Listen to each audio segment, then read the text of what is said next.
এই দেশের শাসক গোষ্ঠী পার্বত্য চট্টগ্রামে পাহাড়ি জনগণদের যে ভাগ্য নিয়ে সিঁড়ি মেলে খেলা খেলছে, সেখানে সেনার গেরিশন তৈরি করে পার্বত্য চট্টগ্রামে পাহাড়ি জনগণের উপর নিপীড়ন নির্যাতন চালিয়েছিল।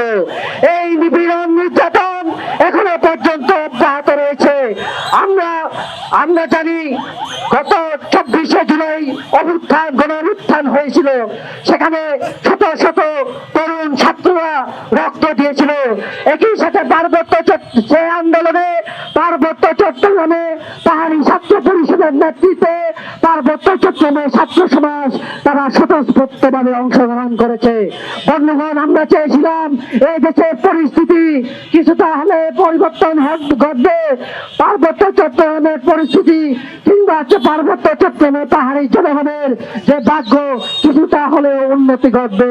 কিন্তু আমরা দেখলাম 24-এর পরবর্তীতে আজকে 2026 সাল হলো, পার্বত্য চট্টগ্রামে যে পাহাড়ি জনগণের ভাগ্য কোনো পরিবর্তন ঘটেনি। এদেশের শ্রমিক, কৃষক, মেহনতি মানুষ এবং নারী সহ বিভিন্ন পেশাজীবী মানুষের ভাগ্য পরিবর্তন ঘটেনি। আমরা দেখেছি সারা দেশের চরম মানবাধিকার লঙ্ঘন ঘটনা ঘটছে। বন্ধুগণ, পার্বত্য একটি কথা না বললে নয়, পার্বত্য চট্টগ্রামের যে পরিস্থিতি, সে পরিস্থিতিতে আমরা আশঙ্কা জাগাই। এই গত কয়েকদিন আগে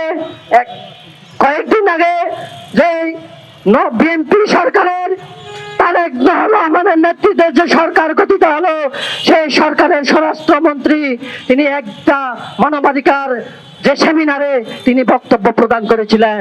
সেই বক্তব্যে তিনি বক্তব্য রেখেছিলেন যে পার্বত্য চট্টগ্রামে যে মানবাধিকার নিশ্চিত করার সম্ভব হবে না, এবং সেখানে সেনাবাহিনীদের যে সেনা শাসন, সেই সেনা শাসনকে তিনি বৈধতা দেওয়ার, উস্কানি দেওয়ার চেষ্টা করেছিলেন। বন্ধুগণ, আমরা বলতে চাই, আমরা আওয়ামী লীগ শাসন আমলে দেখেছি যে স্বরাষ্ট্র মন্ত্রণালয়ের 11 দফা নির্দেশনা জারি করার মাধ্যমে সেখানে পার্বত্য চট্টগ্রামে যে সেনা শাসন, সেই সেনা শাসনকে তারা বৈধতা দিয়েছিল।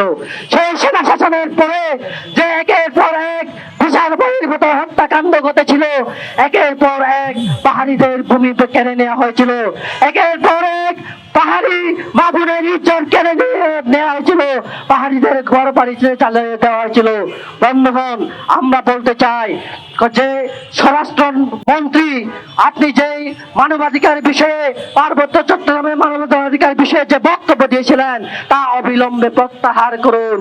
আমরা বিএনপি সরকারকে এটাই স্মরণ করিয়ে দিতে চাই, আপনারা যদি অতীতের সরকারের ন্যায় যদি সে পথে হাঁটেন, তাহলে পার্বত্য চট্টগ্রামে ছাত্র সমাজ তথা পার্বত্য চট্টগ্রামে পাহাড়ি জনগণ, এদেশের শ্রমিক, কৃষক, মেহনতি মানুষ, বুদ্ধিজীবী, লেখক, বুদ্ধিজীবী সহ সকল গণতান্ত্রিক শক্তিকে ঐক্যবদ্ধ করে, সংগঠিত করে আমরা তার প্রতিবাদ প্রতিরোধ করব।